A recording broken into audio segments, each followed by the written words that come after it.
विद्यार्थी सप्रे नमस्कार. आज आहे 16 एप्रिल. आजच्या दिवसापर्यंतच्या महत्त्वपूर्ण चालू घडामोडी सोबत महत्त्वपूर्ण फॅक्ट देखील आपल्याला बघायचे आहेत. व्हिडिओ काळजीपूर्वक बघा. आजच्या व्हिडिओची जर तुम्हाला PDF फाईल पाहिजे असेल तर ॲप्लिकेशन डाउनलोड करून फ्री MCQ PDF या फोल्डरमध्ये जा.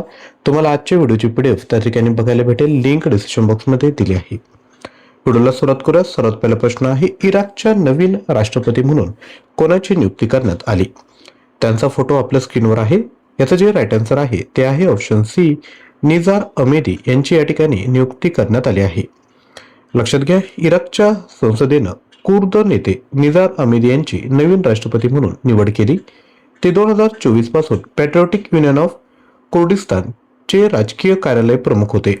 त्यापूर्वी 2022 ते 2024 या काळात ते इराकचे पर्यावरण मंत्री होते. गेल्या वर्षी नोव्हेंबरमध्ये निवडणुका झाला होता, पण कुर्द पक्षांमध्ये एकमत नसल्याने हे पद रिक्त होतं. इराक, ज्याची राजधानी आहे बगदाद, चलन आहे इराकी दिनार, अधिकृत भाषा आहे अरबी कुर्दिश, संसदेचं नाव आहे काउन्सिल ऑफ रिप्रेझेंटेटिव्ह, सीमारेषा म्हणजे कोणते देश शेजारी आहेत तर लक्षात घ्या, तुर्की, Iran, Kuwait, Saudi Arabia, Jordan आणि सिरिया या देशांना इराक आपली सीमा शेअर करते. यानंतर पुढील प्रश्न, 2026चा लता दीनानाथ मंगेशकर पुरस्कार कोणाला दिला जाणार आहे? तर लक्षात घ्या, मोठं व्यक्तिमत्व आहे. यांचं जे पुस्तक होतं ते प्रकाशित झालं आणि त्यावर ऑलरेडी आपण एक प्रश्न बघितलेला आहे. बघत फोटो बघून जर तुम्हाला यांचं नाव येत असेल तर खाली लगेचच कमेंट करा. व्हिडिओला पॉज देखील करू शकता. याचं जे योग्य उत्तर आहे ते आहे ऑप्शन क्रमांक बी, कैलाश सत्यार्थी. आणि त्याचं पुस्तक कोणतं होतं? The Karuna compassion. लक्षात घ्या, नोबेल शांतता पुरस्कार विजेते कैलास सत्यार्थी यांना लता दीनानाथ मंगेशकर पुरस्कार 2026 दिला जाईल. हा पुरस्कार 24 एप्रिल 2026 रोजी पुण्यातील गणेश कला क्रीडा मंदिर येथे प्रदान केला जाईल. हा कार्यक्रम मास्टर दीनानाथ मंगेशकर यांच्या 84व्या पुण्यतिथीनिमित्त आयोजित केला जातो. इतर प्रमुख पुरस्कार विजेते चित्रपट आणि नाटकसाठी रवीना टंडन, सुबोध भावे आणि प्राजक्ता माळी, संगीत क्षेत्रात महेश काळे, साहित्य अच्युत गोडबोले, पत्रकारिता सुशील कुलकर्णी, समाजसेवा आनंद भागवत, तर मोहन वाघ पुरस्कार भूमिका या नाटकासाठी दिला जाईल. आता लता दीनानाथ मंगेशकर पुरस्काराविषयी माहिती. हा पुरस्कार 2022 मध्ये भारतरत्न लता मंगेशकर यांच्या स्मरणार्थ सुरू करण्यात आला. दरवर्षी देश, समाज आणि कलेत मोठे योगदान देणाऱ्या एका व्यक्तीस हा दिला जातो. पहिला पुरस्कार विजेते आहेत पंतप्रधान नरेंद्र मोदी. कैलास सत्यार्थी एक प्रसिद्ध भारतीय बालहक्क कार्यकर्ते आहेत. जन्म त्यांचा झाला 11 एप्रिल 1954. जन्मस्थान आहे विदिशा, मध्य प्रदेश. आणि त्यांचं कार्य बघूयात. 1980 मध्ये बचपन बचाव आंदोलनाची स्थापना केली. हजारो मुलांना बालमजुरी व तस्करीतून मुक्त केले. शिक्षणाचा अधिकार व बाल हक्कांसाठी जागतिक अभियान राबवलं. त्यांचं पुस्तक the Karuna, the power of compassion प्रकाशित करण्यात आलं आहे. 2014 मध्ये त्यांना नोबेल शांतता पुरस्कार मिळाला. पुढील प्रश्न, एप्रिल 2026 मध्ये कोणते बंदर भारताचे सर्वात मोठे ऑटोमोबाईल निर्यात केंद्र बनले? तर हे जे बंदर आहे ते आहे ऑप्शन क्रमांक ए, मुंद्रा पोर्ट. लक्षात घ्या, मुंद्रा पोर्ट भारताचे सर्वात मोठे ऑटोमोबाईल एक्सपोर्ट हब बनले. या बंदराने एका जहाजातून 6008 गाड्यांची निर्यात करून राष्ट्रीय विक्रम प्रस्थापित केला. ही उपलब्धी मुंद्रा पोर्टच्या प्रगत रोल ऑन रोल ऑफ टर्मिनलमुळे शक्य झाली. भारतातील वाहन निर्यातीचे प्रमुख बाजार आफ्रिका, लॅटिन अमेरिका, मध्य पूर्व आणि युरोप या ठिकाणी केला जातो. मुंद्रा पोर्टचे संचालन अदानी पोर्ट्स आणि सेज करते. मुंद्रा पोर्ट हे गुजरात राज्यात स्थित आहे. भारतातील सर्वात मोठे खाजगी बंदर आहे, तसेच हे सर्वात मोठे व्यावसायिक बंदर आहे. पुढील प्रश्न, एप्रिल 2026 मध्ये IUCN रेड लिस्ट अपडेटनुसार अंटार्क्टिकातील कोणत्या प्रजातीला निकट संकटग्रस्त वरून लुप्तप्राय श्रेणीत टाकण्यात आले आहे? तर याचे योग्य उत्तर आहे ऑप्शन बी, एम्परर पेंग्विन. लक्षात घ्या, IUCN ने आपल्या रेड लिस्टमध्ये अद्ययावत माहिती दिली आहे. हवामान बदलामुळे अंटार्क्टिकातील प्रजातींवर वाढता धोका अधोरेखित केला आहे. एम्परर पेंग्विन यांना नियर थ्रेटन्ड वरून एंडेंजर्ड श्रेणीत टाकण्यात आले आहे. याची प्रमुख कारणे कोणती आहेत? तर हवामान बदल, समुद्री बर्फ कमी होणे, अन्नाची कमतरता, क्रिल मासे खोल पाण्यात जातात जेव्हा समुद्राची पातळी तापते, तापल्यामुळे हे जे मासे आहेत ते खोल पाण्यात त्या ठिकाणी जातात, त्यामुळे या पेंग्विनला खाण्यासाठी त्या ठिकाणी अन्न शिल्लक राहत नाही. तसेच संसर्गजन्य रोग एव्हियन इन्फ्लुएन्झा याचा देखील प्रसार झाला, त्यामुळे यांची संख्या कमी झाली आहे. एम्परर पेंग्विन जगातील सर्वात मोठी पेंग्विन प्रजाती आहे. अंटार्क्टिकाच्या कठोर थंडीत प्रजनन करणारी एकमेव प्रजाती आहे. वैज्ञानिक इशारा, कार्बन उत्सर्जन कमी न झाल्यास 2080 पर्यंत 50% पेक्षा जास्त लोकसंख्या नष्ट होऊ शकते. अंटार्क्टिक परिसंस्थेची इंडिकेटर स्पेसिस सूचक प्रजाती मानली जाते. IUCN ज्याचा फुल फॉर्म आहे international union for conservation of nature, स्थापना 1948 ला झाली. मुख्यालय आहे ग्लॅंड, स्वित्झर्लंड या ठिकाणी. आता ही जी रीड लिस्ट आहे तिची सुरुवात झाली 1964 ला. जगातील प्रजातींच्या संरक्षण स्थितीचा सर्वात मोठा डेटाबेस आहे. अंटार्क्टिक ट्रीटी स्वाक्षरी झाली 1959 मध्ये. उद्देश अंटार्क्टिकाचा वापर फक्त शांततापूर्ण व वैज्ञानिक कार्यांसाठी करणे. जर तुम्हाला आजची व्हिडिओची PDF फाईल पाहिजे असेल तर आपलं हे ॲप्लिकेशन डाउनलोड करा. करंट अफेअरच्या कोर्समध्ये गेल्यानंतर फ्री MCQ PDF फाईलमध्ये जा आणि ही PDF तुम्ही त्या ठिकाणी बघू शकता. पुढील प्रश्न, बॅडमिंटन आशिया चॅम्पियनशिप 2026 मध्ये पुरुष एकेरीत भारताच्या आयुष शेट्टीने कोणते पदक या ठिकाणी जिंकले? तर याने हे जे पदक जिंकलं आहे ते आहे रौप्य पदक म्हणजे सिल्वर पदक. लक्षात घ्या, बॅडमिंटन आशिया चॅम्पियनशिप 2026 चे आयोजन निंगबो, चीन या ठिकाणी झाले. ही स्पर्धा 7 एप्रिल ते 13 एप्रिल 2026 दरम्यान झाली. भारतीय खेळाडू आयुष शेट्टी यांनी ऐतिहासिक रौप्य पदक या ठिकाणी जिंकलं. अंतिम सामन्यात त्यांना जागतिक क्रमांक 2 शी युकी विरुद्ध पराभव स्वीकारावा लागला. पुरुष एकेरीत रौप्य पदक जिंकणारे ते पहिले भारतीय ठरले आहे. 1965 मध्ये दिनेश खन्ना यांना सुवर्ण पदक या ठिकाणी जिंकलं. बॅडमिंटन आशिया चॅम्पियनशिप 2026 मध्ये भारताने 4थे स्थान या ठिकाणी मिळवलं आहे. पदक तालिकेत दक्षिण कोरिया 3 सुवर्ण 1 रौप्य आणि 1 कांस्य एकूण 5 पदके. 2 नंबरला चीन 2 सुवर्ण 2 रौप्य 2 कांस्य 6 पदके. थायलंड 0 सुवर्ण 1 सिल्वर 1 ब्रॉन्झ 2 पदके आणि भारताने फक्त 1 सिल्वर पदक या ठिकाणी जिंकलं आहे. आयुष शेट्टी कर्नाटक बेंगळुरू येथील खेळाडू आहे. कर्नाटक ही विद्यार्थ्यांनो कर्नाटकची कॅपिटल आहे Bengaluru. 2023 badminton world federation world junior चॅम्पियनशिपमध्ये त्यांनी ब्रॉन्झ पदक देखील जिंकलं. बॅडमिंटन आशिया स्थापना झाली 1959 मध्ये. मुख्यालय आहे कोलंबपूर, मलेशिया. अध्यक्ष आहे किम जोंग सू. उद्देश्य आशियामध्ये बॅडमिंटनचा प्रसार व स्पर्धांचे आयोजन करणे. पुढील प्रश्न, एप्रिल 2026 मध्ये आयोजित होणाऱ्या इंटरनॅशनल मॉनिटरी फंड आणि जागतिक बँकेच्या स्प्रिंग मीटिंगचे यजमान शहर कोणते आहे? तर लक्षात घ्या, या मीटिंगचं यजमान शहर आहे वॉशिंग्टन DC, अमेरिका. दरवर्षी स्प्रिंग मीटिंग IMF आणि वर्ल्ड बँकच्या मुख्यालयात म्हणजेच वॉशिंग्टन DC येथे आयोजित केल्या जातात. या बैठकीत केंद्रीय बँकर्स, अर्थमंत्री, तज्ज्ञ आणि विद्वान सहभागी होतात. विषय जागतिक अर्थव्यवस्था, गरिबी कमी करणे आणि आर्थिक विकास इत्यादी. या बैठका सामान्यतः एप्रिलमध्ये होतात. IMF विषयी माहिती बघूयात. फुल फॉर्म आहे इंटरनॅशनल मॉनिटरी फंड. आंतरराष्ट्रीय नाणेनिधी स्थापना झाली 1944 मध्ये ब्रेट्स वूड कॉन्फरन्स अंतर्गत. मुख्यालय आहे वॉशिंग्टन DC, अमेरिका. प्रमुख आहेत क्रिस्टलिना जॉर्जिएवा आणि सदस्य देश आहेत एकूण 190. वर्ल्ड बँक स्थापना झाली 1944 ला. मुख्यालय आहे वॉशिंग्टन DC, अमेरिका. अध्यक्ष आहे अजय बंगा आणि सदस्य देश आहेत 189. लक्षात घ्या, ह्या ज्या स्प्रिंग मीटिंग्स दरम्यान IMF वर्ल्ड इकॉनॉमिक आउटलुक अहवाल प्रकाशित करते. हा प्रश्न देखील MPSCच्या परीक्षेत विचारण्यात आला होता की वर्ल्ड इकॉनॉमिक आउटलुक कोण प्रसिद्ध करते? तर इंटरनॅशनल मॉनिटरी फंड लक्षात असू द्या. यामध्ये जागतिक आर्थिक वाढीचे अंदाज, ग्लोबल ग्रोथ प्रोजेक्शन दिले जातात.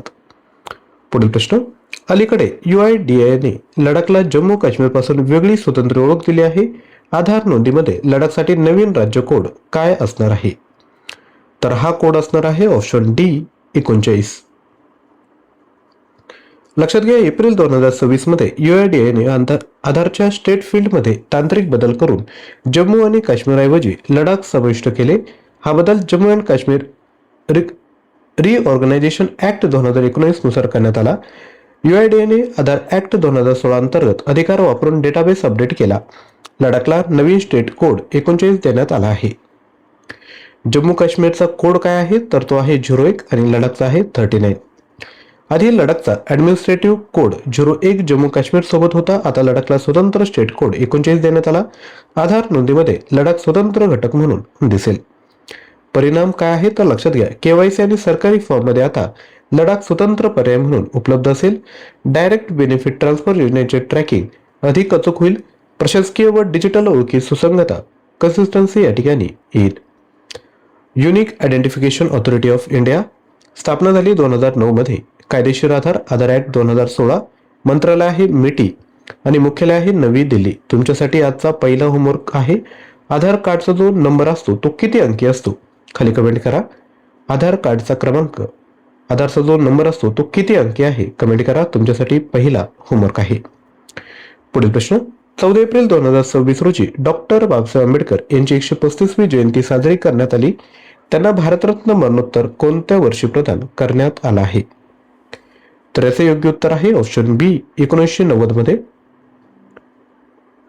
लक्षात घ्या. 14 एप्रिल 2026 रोजी डॉक्टर भीमराव आंबेडकर यांची 135वी जयंती साजरी झाली. त्यांना भारतरत्न 1990 मध्ये प्रदान करण्यात आला. 2025 मध्ये न्यूयॉर्कचे महापौर इरिक ॲडम्स यांनी 14 एप्रिलला डॉक्टर बी आर आंबेडकर डे घोषित केले. 2024 मध्ये न्यूयॉर्कमधील मॅनहॅटन येथे ईस्ट 63rd स्ट्रीटला डॉक्टर बी आर आंबेडकर वे नाव देखील देण्यात आलं आहे. डॉक्टर बाबासाहेब आंबेडकर यांचा जन्म 14 एप्रिल 1891 महू मध्य प्रदेश इंदोर जिल्ह्यात या ठिकाणी झालेला आहे. 1947 ते 1950 संविधान सभेच्या ड्राफ्टिंग कमिटीचे ते अध्यक्ष होते.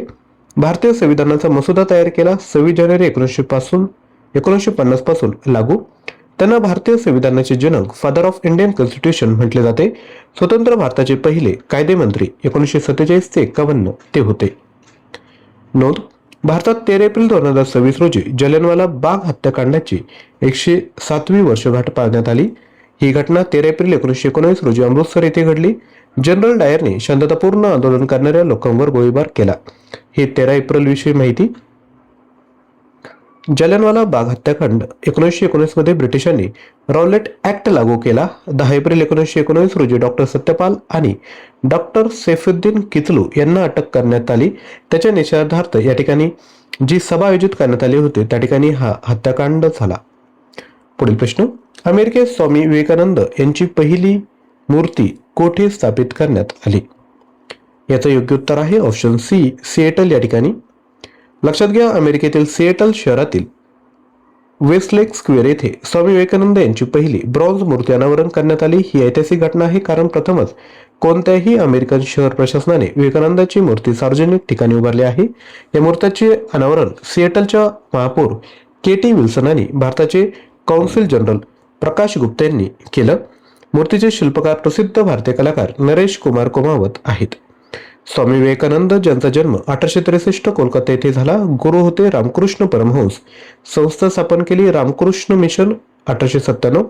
त्यांचं प्रसिद्ध भाषण आहे शिकागो धर्म संसद या ठिकाणी. भावांनो आणि बहिणींनो असं त्यांनी उद्देशून त्या ठिकाणी भाषण केलेलं होतं. त्यांचा जन्मदिन भारतात राष्ट्रीय युवक दिन नॅशनल युथ डे म्हणून साजरा केला जातो. यानंतर पुढील प्रश्न. एशियाई कुस्ती अजिंक्यपद स्पर्धा 2026 मध्ये पुरुष फ्रीस्टाईल टीम रँकिंग मध्ये भारताने कोणता क्रमांक मिळवला तर भारताने या ठिकाणी दुसरा क्रमांक मिळवला आहे. ही स्पर्धा बिश्केक किर्गिस्तान येथे 6 एप्रिल ते 12 एप्रिल 2026 दरम्यान आयोजित करण्यात आली. हा एक सिनियर लेव्हल कॉन्टिनेंटल टुर्नामेंट आहे. या स्पर्धेत 21 देशांतील 321 खेळाडूंनी भाग घेतला. पुरुष फ्रीस्टाईल टीम रँकिंग. इराण 178 गुण पहिला क्रमांक. भारत 162 गुण दुसरा क्रमांक. जपान 127 गुण तिसरा क्रमांक. ग्रीको रोमन पुरुष. इराण 195 गुण पहिला क्रमांक तर भारत 115 गुण चौथा क्रमांक. महिला कुस्ती. चीन 205 गुण पहिला क्रमांक तर भारत 110 गुण पाचवा क्रमांक. एशियाई कुस्ती अजिंक्यपद स्पर्धा सुरुवात झाली 1979 मध्ये. पहिला यजमान आहे जालंधर भारत. महिला स्पर्धा सुरू 1996. आयोजन संस्था Asian wrestling council United world wrestling अंतर्गत. प्रमुख प्रकार आहे फ्रीस्टाईल, ग्रेको रोमन आणि वुमन रेसलिंग. तर विद्यार्थ्यांनो अशा पद्धतीने एकूण 10 प्रश्न बघितले आहेत. जर तुम्हाला आमचे एफर्ट्स आवडले असेल तर एक लाईक करा आणि लाईक केल्यानंतर खाली हाय बटन येईल त्यावर देखील क्लिक करा. तर आता कालच्या व्हिडिओतील जे प्रश्न आहेत त्यांचे आपल्याला मॉक सराव करायचा आहे. जर तुम्हाला प्रॅक्टिस करायची असेल तर तुम्ही प्रत्येक प्रश्न विचारल्यानंतर व्हिडिओला पॉज करा आणि प्रश्नाचं उत्तर खाली कमेंट करा. तर कालच्या व्हिडिओतील पहिला प्रश्न होता, संगीत जगातील दिग्गज गायिका आशा भोसले यांचे 12 एप्रिल 2026 रोजी निधन झाले. त्यांना भारत सरकारकडून पद्मविभूषण पुरस्कार कोणत्या वर्षी देण्यात आला? तर याचे योग्य उत्तर आहे 2008 मध्ये.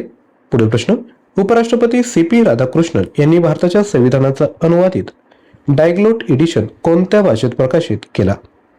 उत्तर आहे ऑप्शन ए सिंधी. पुढील प्रश्न, 50 वर्षांहून अधिक काळानंतर चंद्राची परिक्रमा करून सुरक्षितपणे पृथ्वीवर परतलेल्या आर्टेमिस 2 मोहिमेच्या क्रू कॅप्सूलचे नाव काय? उत्तर आहे ऑप्शन डी ओरियन. नेक्स्ट, प्रसिद्ध लक्झरी परफ्यूम ब्रँड डेविडॉफने भारतात आपला पहिला ब्रँड अँबॅसेडर म्हणून कोणाची नियुक्ती केली? उत्तर आहे ऑप्शन बी आहान पांडे. नेक्स्ट, बैसाखी सण मुख्यतः कोणत्या ऐतिहासिक घटनेच्या स्मरणार्थ साजरा केला जातो ज्यामुळे शीख इतिहास पूर्णपणे बदलला? उत्तर आहे ऑप्शन ए खालसा पंथाची स्थापना. पुढील प्रश्न, महात्मा ज्योतिबा फुले यांनी जातीप्रथा विरोधात कोणत्या प्रसिद्ध समाजाची स्थापना केली? उत्तर आहे ऑप्शन बी सत्यशोधक समाज. नेक्स्ट, म्यानमारचे नवे राष्ट्रपती म्हणून शपथ कोणी घेतली जे पूर्वी देशाचे सैन्य प्रमुख होते? उत्तर आहे ऑप्शन बी मीन आंग हँग. नेक्स्ट, इंडिया फाउंडेशनद्वारे आयोजित 9वा हिंद महासागर परिषद याचे मुख्य थीम काय आहे?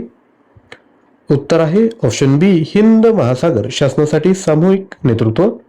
नेक्स्ट, एशियाई बॉक्सिंग चॅम्पियनशिप 2026 मध्ये भारतीय महिला संघाने एकूण किती सुवर्ण पदके जिंकली? उत्तर आहे 4 पदके. नेक्स्ट, डिजिटल पेमेंट प्रणालीबाबत खालीलपैकी कोणते विधान चुकीचं आहे? तर ऑप्शन डी UPIची सुरुवात 2015 मध्ये नाही तर 2016 मध्ये झाली. यानंतर तुमच्यासाठी दुसरा होमवर्क, सिक्कीम राज्यात अडकलेल्या पर्यटकांना बाहेर काढण्यासाठी ऑपरेशन हिमसेतू कोणी सुरू केलं? भारतीय वायुसेना, भारतीय सेना, भारत तिबेट सीमा पोलीस की राष्ट्रीय आपत्ती प्रतिसाद दल? या प्रश्नाचं उत्तर खाली कमेंट करा. चालू घडामोडी मटेरियल हवं असेल तर 6000 प्रश्न 150+ ऑनलाईन टेस्ट फक्त 99 रुपयामध्ये घेऊ शकता. याकरता ऍप्लिकेशन डाउनलोड करा आणि हा कोर्स परचेस करा. ऍप्लिकेशन डाउनलोड केल्यानंतर याच कोर्समध्ये जा आणि फ्री MCQ PDF मध्ये तुम्हाला डेली जेही तुम्ही व्हिडिओ बघताय त्या सर्वांचे PDF त्या ठिकाणी तुम्हाला बघायला भेटतील. तसेच विद्यार्थ्यांनो, कंटेंट आवडला असेल तर एक लाईक करायचे. लाईक केल्यानंतर खाली हाईप बटन येईल त्यावर क्लिक करा जेणेकरून YouTube हा व्हिडिओ इतरांपर्यंत पोहोचवेल. तसेच चॅनलला आवर्जून सबस्क्राईब करा आणि शेजारी असणाऱ्या बेल आयकॉनला क्लिक करा जेणेकरून नवीन व्हिडिओचे नोटिफिकेशन आपल्याला मिळेल. दररोज चालू घडामोडी क्विज सॉल्व्ह करायचे असेल तर QR कोड स्कॅन करून टेलिग्राम चॅनलला जॉईन करा. आतापर्यंत 2000 प्रश्न आपण त्या ठिकाणी अपलोड केले. तसेच QR कोड स्कॅन करायचा नसेल तर लिंक डिस्क्रिप्शन बॉक्समध्ये दिली आहे. थँक्यू.